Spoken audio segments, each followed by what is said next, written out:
인생의 마지막 순간, 이 제목이, 오늘 설교 제목이 우리에게 오늘 야곱, 이 이스라엘이라고 하는 이름을 하나님이 붙여주신 야곱의 인생의 마지막 순간이 가까움을 보면서 이렇게 제목을 붙였는데요. 30년간 호스피스 봉사를 했던 어떤 분이 책을 한 권 썼어요. 이분이 30년 동안 호스피스 봉사를 했기 때문에 얼마나 많은 사람들의 임종을 지켜보고 마지막 순간들을 관찰했겠습니까? 약 3,000명 정도를 임종을 보고 그 순간들을 옆에서 보았는데요. 그 세상을 떠나는 분들이 가족들에게 유서를 남기거나 유언을 남기는데요. 그 유서와 유언 중에 한 80% 정도의 사람들이 거의 공통적으로 하는 아쉬움이 있답니다. 그런 유서나 말 중에 포함되어 있는 말들이 있는데 어떤 말일까요? 이분들이 했던 말들 중에 가장 많이 하는 말이 이런 거랍니다.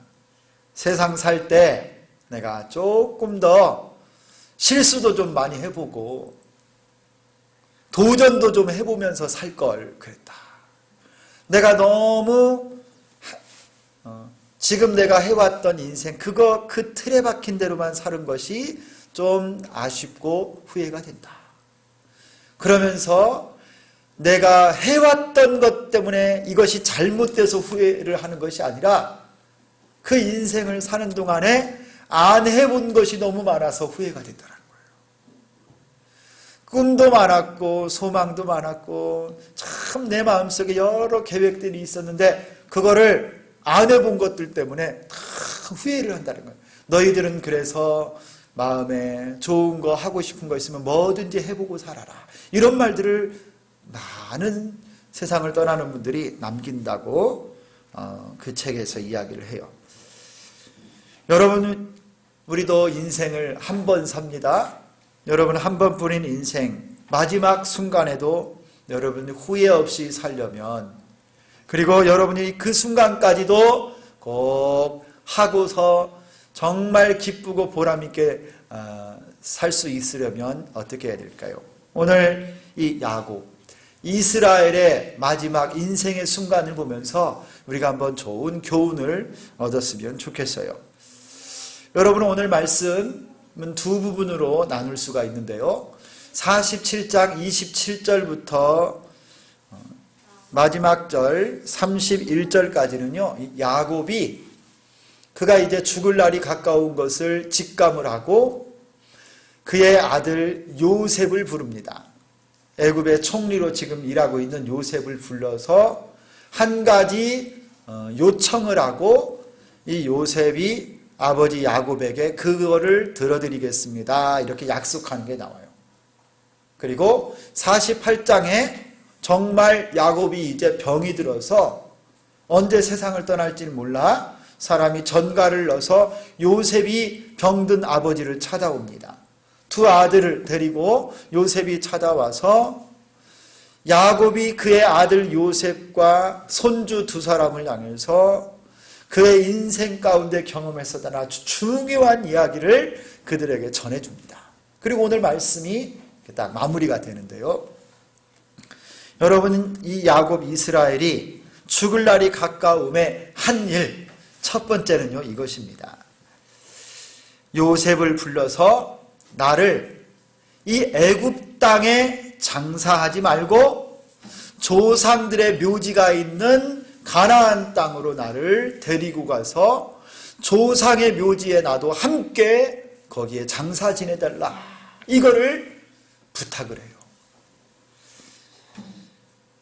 여러분, 이 야곱의 아버지가 누구죠? 야곱의 아버지 이삭. 그리고 그의 할아버지는 누구죠? 아브람. 아브람과 이삭과 야곱. 이 창세기에 나오는 믿음의 선진들 중요한 세 명의 조상들이에요. 그리고 지금 이 야곱이 올라가서 장사되기를 원하는 그곳이 어디냐면요, 아브라함과 이삭이 다 장사 지내된 곳, 그리고 그의 아내 레아가 묻혀있는 곳, 헤브론 땅입니다. 헤브론 땅. 여러분, 이 야곱에게 있어서요, 야곱에게 있어서 이 애굽 땅은 지금 부족한 것이 없는 땅이에요. 여러분, 오늘 27절을 보세요. 이스라엘 족속이 애굽 고센 땅에 거주하며 거기서 생업을 얻어 생육하고 번성하였더라.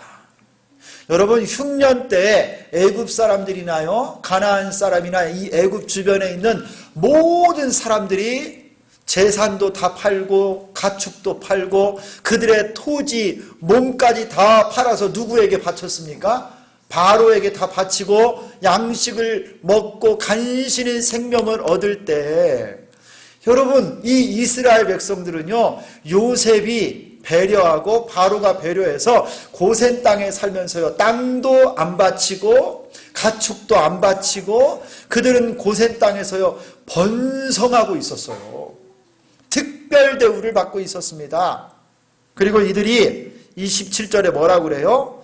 거기서 생업을 얻어서 생육하고 번성했다고 그래요.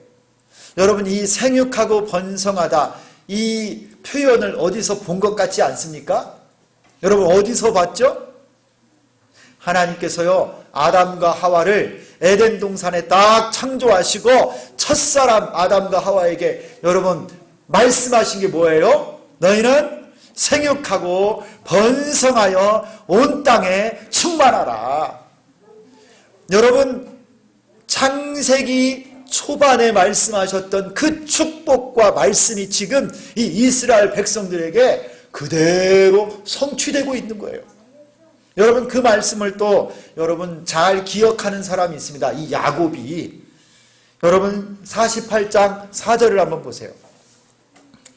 내게 이르시되 내가 너로 생육하고 번성하게 하여 내게서 많은 백성이 나게 하고. 여러분, 이전에 그가 야곱이요 젊은 시절에 베델, 이 루스라고 하는 땅에서 만난 여호와 하나님이 야곱에게 축복하면서 주셨던 말씀이 이거예요. 내가 너를 생육하고 번성하게 하리라. 여러분, 지금 이 야곱이 살고 있는 애굽 땅에서요 그 축복을 지금 다 누리고 있는 거예요. 특별 대우를 받고 있고 부족한 것이 없어요. 번성하였더라. 여러분, 그렇지만 야곱에게 이 애굽 땅은요, 아무리 그가 번성하고 가문이 잘 일어나고 돈을 많이 벌고 평안하고 행복하다 할지라도요, 야곱에게 있어서 애굽이라고 하는 땅은 그의 본향은 아니었다는 거예요. 여러분, 야곱은 하나님께서 약속해 주신 땅, 저 가나안 땅, 아브라함과 이삭과 그의 아내가 묻혀있는 그 헤브론, 조상들의 묘지. 여러분, 애굽 이 이스라엘 사람들의 무덤은요, 우리가 그 구조를 좀 잘 알면 이 말씀을 잘 이해하기가 좋은데, 이스라엘 사람들은요 가문의 묘지가 있습니다. 그래서 굴을 파고 그 굴 속에 여러분 가족들을 대대로 조상들의 이렇게 묘지면요, 그 굴 속에 이렇게 시신을 안장해 놓고 나면 시신이 부패하면요 뼈가 나와요. 그 뼈들을 차곡차곡 쌓아서 무덤 안에 가족이 함께 공동 무덤이 돼요. 그래서 가족의 조상들의 무덤이 바로 내가 들어갈 무덤인 거예요. 그런데 그 조상의 무덤에 묻히지 못한다 그러면 이거는요 아주 큰 죄를 지었거나 패역한 자식이 아니면 다 그 조상의 무덤에 들어가게 돼 있어요. 그래서 오늘 야곱도 내 조상들의 묘지에 들어가기를 원한다. 내 가족과 함께 하기를 원한다. 열조와 함께 자기를 원한다. 이거를 지금 그가 원했던 것입니다. 야곱은요 요셉에게 네 손을 내 허벅지 아래에다 넣고 맹세해라고 했어요. 여러분, 이 표현은 무슨 말이냐면 허벅지 아래에다가 손을 넣는다. 이 말은 뭐냐면요, 생명의 근원 그리고 생식기를 포함한 거기에 손을 얹고 맹세를 한다는 것은요, 아주 엄숙한 맹세를 한다. 반드시 지켜야 된다고 하는 그 맹세를 할 때 이 표현을 씁니다.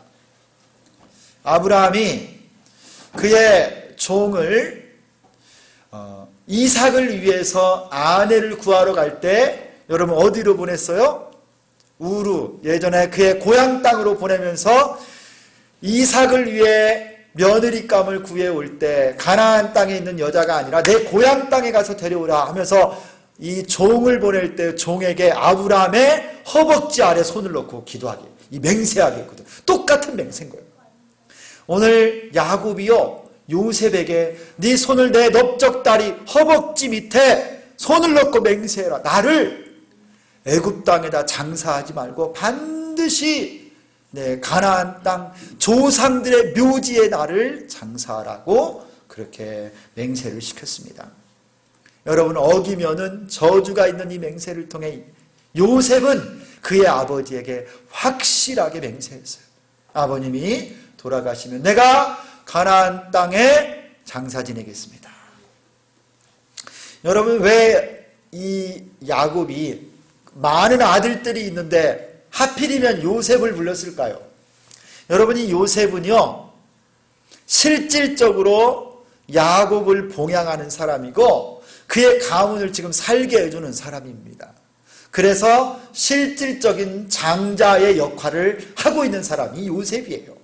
그래서 요셉이 야곱 앞에 맹세할 때 지킬 수 있는 능력이 있고, 또 야곱은요, 나를 내 조상의 묘에 나를 장사 지내라, 이 말을 통해서 나뿐 아니라 앞으로 내 후손은 이 애굽 땅에 영원히 있을 것이 아니라 나처럼 가나안 땅으로 반드시 돌아가야 될 사람들이다, 이거를 암시하고 있는 거예요. 출애굽을 이미 야곱의 마음속에 품고 있고 암시를 여기 하고 있는 것입니다. 여러분, 야곱은 그의 생애 가장 마지막 순간에 그의 본향, 조상들의 무덤이 있는 곳을 바라보았습니다. 또한 야곱은 출애굽을 마음에 품고 그의 후손들이 하나님이 약속의 땅으로 주신 가나안 땅으로 출애굽을 하여 돌아갈 것을 그 자신을 통하여 모범으로 보이고 이 요셉에게 약속하라고 한 거예요. 여러분, 우리도 마찬가지입니다. 우리의 본향은, 우리 성도들의 본향은요, 이 땅이 아니에요. 이곳이 아무리 좋고 평안하고 행복하고 또 여러 가지 불편한 것이, 부족한 것이 없고 생육하고 번성하다 할지라도 여러분, 이 땅은 우리의 본향이 아닙니다. 우리의 본향은 천국입니다. 영원히 쉴 곳은 하나님 품입니다. 여러분, 이 사실을 잊지 마시기를 바랍니다. 내가 인생의 마지막 순간에도 꼭 붙잡고 있어야 될 것이 뭐냐? 나는 천국을 바라보는 순례자다. 내가 돌아갈 곳은 내 하나님 아버지의 품입니다. 이 사실을 여러분이 꼭 기억하고 사셔야 돼요. 야곱이 그의 고향 땅 가나안, 내 조상의 무덤, 그 본향을 바라보며 꼭 거기로 장사 지내라고 그의 아들에게 맹세시켰던 것처럼, 여러분, 우리 인생의 가장 마지막 순간에 천국을 사모하고 본향을 여러분 사모하는 믿음이 여러분에게 있기를 소망합니다. 제가 어제 졸업시험을 봤습니다.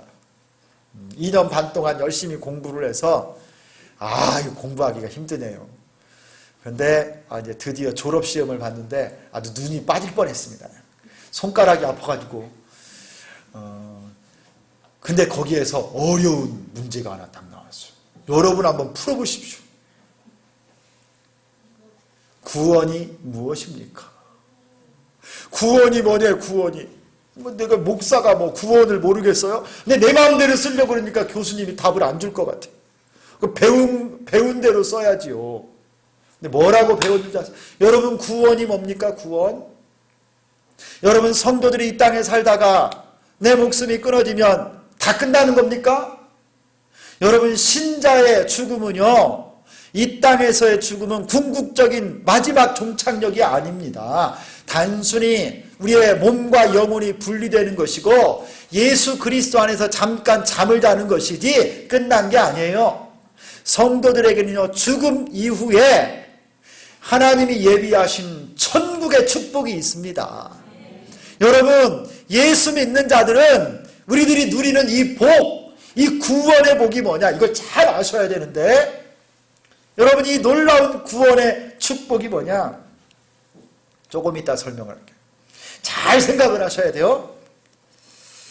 여러분, 구원이 천당 가는 것 그렇게 막연하게 생각하면 안 돼요. 여러분, 천국이 천국 되는 이유가 뭔지 아십니까? 거기에 좋은 집이 있고 금과 은이 가득하고 죽지 않는 생명이 있으니까 천국입니다. 천당입니다. 여러분, 그런 줄 아세요? 여러분, 그것이 천국이라면 여기서 좀 누리죠. 집을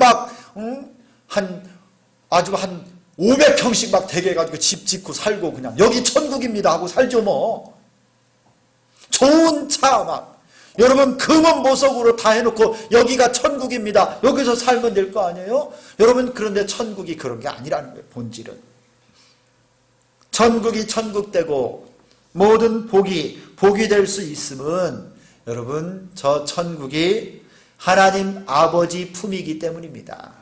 하나님 품이기 때문에 천국이 천국인 거예요. 여러분, 구원이 뭐냐? 한마디로 말하면요, 이제부터는 우리 주비전교회 성도들은 수준이 좀 있어야 돼. 구원하면 나 천당 가는 거요, 이게 아니라는 거예요. 이제 구원이 뭐냐? 저를 한번 따라서 합니다. 하나님을 향유하는 것. 구원이 뭐냐면요, 하나님을 온전히 누리는 거예요. 하나님을 온전히 경험하는 것. 여러분이, 우리가 죽고 나면 우리는 잠시 우리 주님이 이 땅에 다시 오실 그 마지막 다시 오실 재림의 때, 최후의 심판이 있을 그때가 다가오기 전에는 우리의 영과 육이 분리되어서 예수님 안에 잠깐 자고 있다가 우리 주님 다시 오시면 다 부활하여 일어날 것인데, 최후의 심판이 끝나고 나면요, 모든 예수 믿는 택자들은, 택하신 하나님의 백성들은요, 천국의 복을 다 누리게 되는데, 하나님을 나의 지극히 큰 상급으로, 최고의 선으로 하나님을 누리고 경험하고 만난다라는 거예요. 이게 여러분 구원입니다. 구원. 이게 은혜고 이게 진정한 축복인 거예요. 그러므로 여러분, 오늘부터 여러분, 구원이 무엇입니까? 그러면 하나님을 온전히 누리고 향유하는 것입니다. 여러분, 이렇게 대답하셔야 돼요. 천당 가는 거요? 그러면 땡. 그냥 반절밖에 안 맞는 거예요. 여러분, 이 하나님을 지금도 누리는 거예요. 우리는 지금도 그래서 여러분 이 땅에 살지만 천국 백성으로 살고 있는 겁니다. 할렐루야. 우리 성도들은요, 그래서 하나님 한 분만으로도 만족하고 하나님 한 분만으로도 기뻐하고 하나님 한 분만으로도 행복한 거예요. 그러므로 여러분, 여기 애굽과 같은 땅을 우리가 살아간다 할지라도, 광야 같은 세상에 사는 동안에도 이 땅에 살면서 아무리 생육하고 번성하고 잘 되어도 이 땅에 여러분 너무나 모든 소망을 다 걸지 말라는 거예요. 하루하루 천국을 사모하고 하나님을 사모하고 소망하며 사는 여러분 되시기를 축원합니다. 여러분, 순례자처럼 사는 거예요. 내 고향 땅으로 돌아가요. 하나님 아버지 품을 그리워하면서 사는 겁니다. 순례자처럼. 여러분, 고향을 그리워하는 마음, 어떤 마음일까요? 우리 교회에는 혹시 북녘에 고향을 두신 분이 혹시 있으신가요?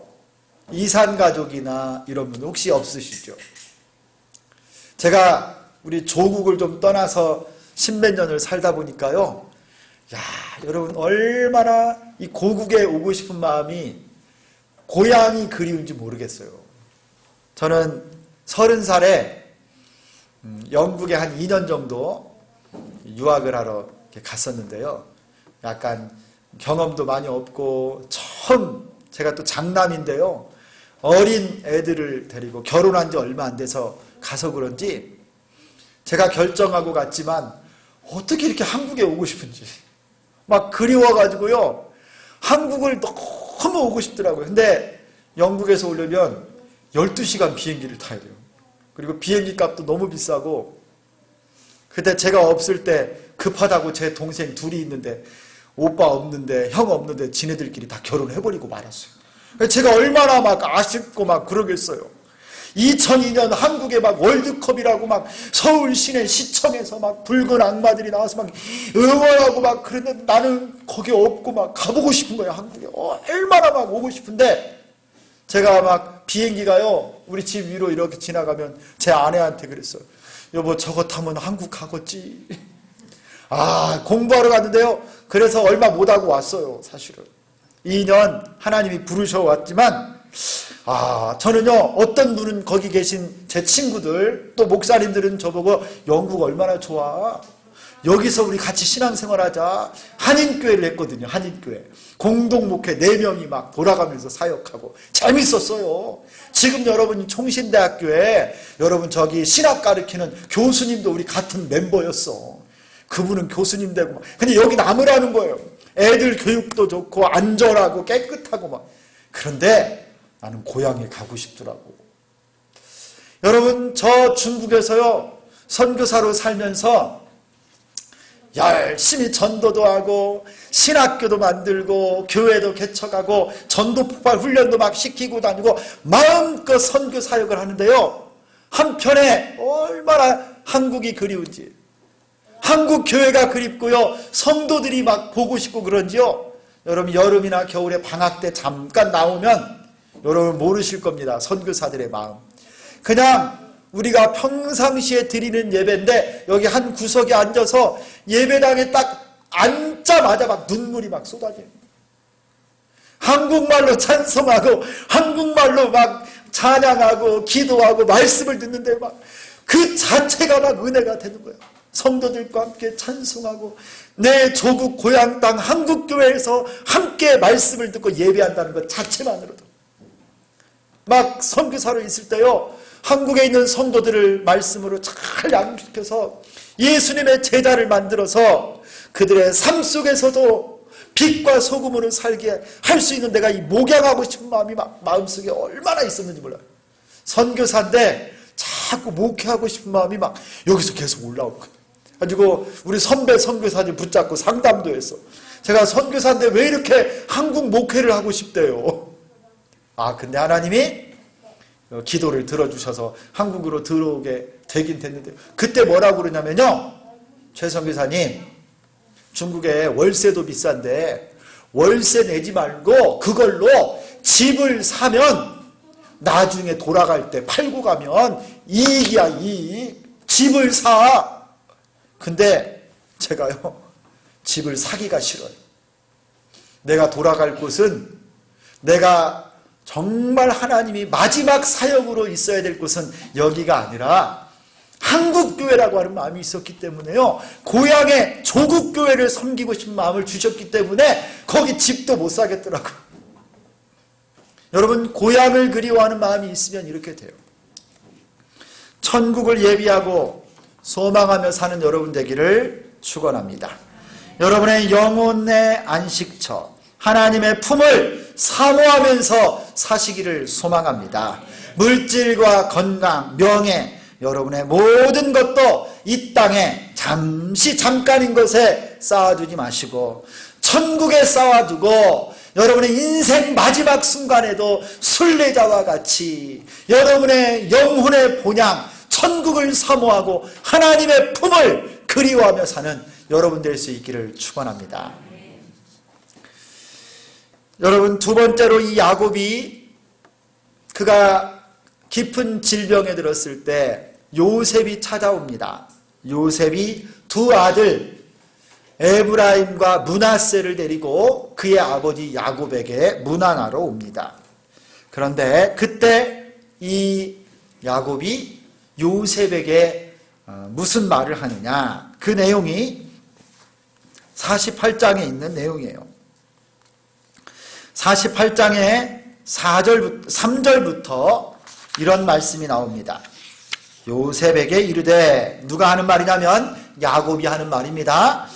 요셉에게 이르되, 이전에 가나안 땅 루스에서 전능하신 하나님이 내게 나타나사 복을 주시며 이렇게 말씀하셨다. 여러분, 지금 야곱이 요셉에게 그의 경험을 지금 나누는 건데, 여기에 루스라고 하는 땅은 어디냐면 베델이라고 하는 땅이에요. 베델. 여러분, 야곱이 베델에서 무엇을 경험했죠? 여러분 다 기억나시죠? 그의 형과 아버지를 속이고 장자권, 축복 다 훔쳐받아가지고 형의 미움을 받아 죽을까봐, 여러분 외삼촌 집으로 지금 도망가는 길입니다. 하룻밤을 죽어라 도망갔는데 밤이 됐어요. 그래서 주섬주섬 돌베개를 하나 베고 잠을 잤는데 거기에서 무엇을 경험한 거예요? 그가 환상 중에 땅으로부터 하늘까지 사닥다리가 놓이고 하나님의 천사가 오르락 내리락 하면서 하나님의 은혜를 경험한 거예요.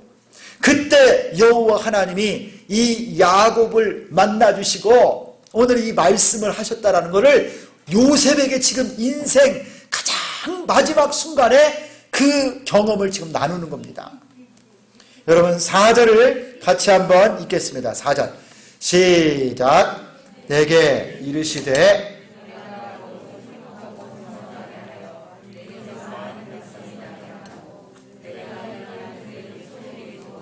영원한 소유가 되게 하리라 하셨느니라. 여러분, 이 야곱이 요셉에게요, 그가 베델에서 만난 하나님, 너를 축복하여서 생육하고 번성하게 하고 내 후손이 번성하여서 앞으로 너의 후손이 이 땅을 유업으로 영원히 소유하게 될 것이다. 후손에 대한 축복과 땅에 대한 축복을 야곱에게 해주신 거예요. 그 사실을 지금 인생의 가장 마지막 순간에 요셉에게 이야기해 줍니다. 그리고 요셉이 데리고 온 두 요셉의 아들 누굽니까? 에브라임과 므낫세를 갑자기 야곱이 자기 손주들인데 아들로 입양을 해버려요. 요셉 너의 두 아들 에브라임과 므낫세는 장자 르우벤과 시므온처럼 내 아들들이 될 것이다. 그리고 이 두 아들 에브라임과 므낫세가 저 땅을 유업으로 받을 것이다 그래요. 여러분 이게 무엇을 의미하는 줄 아세요? 두 가지를 의미하는데요. 첫 번째는 이겁니다. 여러분 요셉이 애굽 땅에서 결혼하고 낳은 아들이 이 두 사람이에요. 에브라임과 므낫세. 므낫세라고 하는 이름이 무슨 뜻이냐면 다 이제 잊어버렸다. 그동안의 고통과 상처를 싹 잊어버렸다. 그 다음에 두 번째 아들이 에브라임인데 이제 하나님이 나를 번성하게 해주십니다. 그런 뜻인데요. 그 고백을 통해서 요셉이 애굽 땅에서의 새 출발을 그가 상징적으로 표현한 건데, 그러다가 보면요 저 가나안 땅과 여호와 하나님의 축복으로부터 떨어져서 애굽 땅의 삶만 추구하게 되는 거예요. 그런데 이제 야곱이 그의 손주들을 그의 아들로 삼음으로 말미암아 여호와 하나님의 축복의 계보 속에 이 에브라임과 므낫세 요셉의 아들들을 데리고 들어오게 되는 거예요. 그리고 또 하나 의미는 뭐냐면 이제 요셉이 가나안 땅을 유업으로 받는데 장자의 명분을 그에게 주는 거예요. 왜냐하면 신명기에 보면 장자는 갑절로 2배로 유산을 받게 돼 있어요. 그런데 요셉의 아들 두 사람 에브라임과 므낫세 두 사람에게 이 가나안 땅을 기업으로 주면 다른 지파보다 배로 받는 겁니다. 이 땅을 요셉의 가문이 실질적 장자의 축복을 누릴 수 있도록 에브라임과 므낫세를 그의 아들로 받아들여서 축복하는 거예요. 여러분 야곱은 그가 죽을 때가 가까운 이때에도 기억하는 게 딱 한 가지가 있었어요. 하나님의 약속에 대한 확신, 말씀을 성취하는 이 마지막 순간, 그가 침상에서 간신히 일어날 정도로 힘이 없고 병에 걸렸지만 그의 마음속에서는요, 하나님 말씀을 그를 통해서 마지막 순간까지 이루고 성취하고 있습니다. 그의 후손들에게 하나님의 약속과 축복이 이어지기를 소망하고 약속의 땅을 소유하기를 그가 원하고 있는 것입니다. 여러분, 이런 소망, 이런 약속은 언제 받은 거예요? 루스, 베델에서 경험한 하나님이 주신 거예요. 하나님이 그때 주셨던 그 하나님의 약속을 인생 마지막 이 순간까지 잊지 않고 딱 붙잡고 살았어요. 여러분, 이 루스의 체험, 베델의 체험은 야곱의 평생을 이끌어 왔습니다. 실패자, 도망자, 인생인 자신을 만나주신 하나님, 그리고 하나님께서 그에게 해주신 약속을 여러분 이 순간까지 잊지 않았습니다. 여러분, 아마 100년은 됐을 것입니다. 지금 야곱의 나이가 147살인데 여러분, 이 루스 베델에서 만난 하나님은 한 100년 전에 만났던 그 하나님인데요, 100년이 지나는 순간에도 그 약속을 잊지 않고 살았던, 그 약속을 마음에 품고 하나님의 약속이 내 삶을 통해 성취되기를 원합니다 하면서 살았던 것입니다. 사랑하는 성도 여러분, 여러분에게도 하나님이 주신 꿈과 소망이 있기를 소망합니다. 여러분, 야곱이 경험했던 것과 같은 베델의 체험, 루스의 은혜가 여러분은 있습니까? 하나님이 여러분에게 주신 꿈, 소망, 비전은 무엇입니까? 여러분이 이 세상을 떠날 때까지 꼭 붙잡고 살아야 될 소망이 뭐냐는 거예요. 그 기도 제목이 뭐냐는 거예요. 여러분, 그거 있습니까? 야곱은요, 베델에서 만난 그 하나님, 야곱아, 내가 너를 축복하여 생육하고 번성하고 네 후손이 이 가나안 땅을 유업으로 영원히 받을 것이다. 이 약속을요, 야곱은 죽을 때까지 붙잡고 살았어요. 저는 제가 가끔 한 번씩 회상하는 순간이 있습니다. 누가 사진을 하나 딱 찍어서 저에게 줬는데요, 제가 군대 제대하고 대학교 한 3학년 때인 것 같아요. 겨울 수련회를 하는데 제가 속한 이 기독교 동아리에서 전국의 대학생들이 모여서 수련회를 하는데, 어디냐면 인천의 인하대학, 목동의 88체육관이라고 있어요. 그 체육관에서 겨울에 수련회를 하는데 다 찬양을 앉아서 하고 하는데, 저하고 제 친구 하나가 다 앉아 있는데 두 사람만 일어나가지고 이렇게 손 들고 찬송하고 나는 옆에서 기도하고, 이런 그 장면이 있었는데 누가 그거를 사진을 찍었어요. 저를 이렇게 주워서 그걸 보고 있는데요, 저 그게 기억이 나요. 그때 하나님 앞에 이 대학생 20몇 살짜리가 뭣도 잘 모르는데 막 내 인생을 하나님께 헌신하고 드렸어요. 하나님, 나 주의 복음 위에 살고 싶습니다. 하나님, 나를 주의 종으로 써주세요. 전도자가 되기를 원합니다. 그때 막 그런 기억이 나요. 다른 사람들 다 앉아서 찬양하는데 제가 일어나고 싶더라고. 막 하나님, 나를 받아주세요. 막 그래서 벌떡 일어나서 이렇게 기도하는 그 사진이 있어요. 여러분, 저는 그때 하나님이 주셨던 그 감동과 마음의 뜨거움을 제가 잊을 수가 없어요. 그래서 여러분, 다 친구들 취직하고 좋은 회사 들어갈 때 저는 신학대학원 신대원에 바로 갔어요. 그리고 지금까지 목사가 되어 사역을 하는데요, 얼마나 감사한지 몰라요.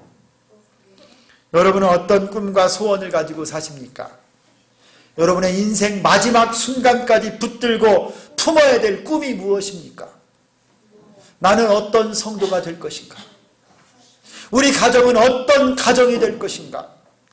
하나님께서 원하시는 교회는 어떤 교회가 되어야 할까? 하나님이 주시는 꿈과 비전과 소망을 품는 여러분 되기를 원합니다. 이게 없다면 여러분 기도하세요. 하나님, 나에게 꿈을 주세요.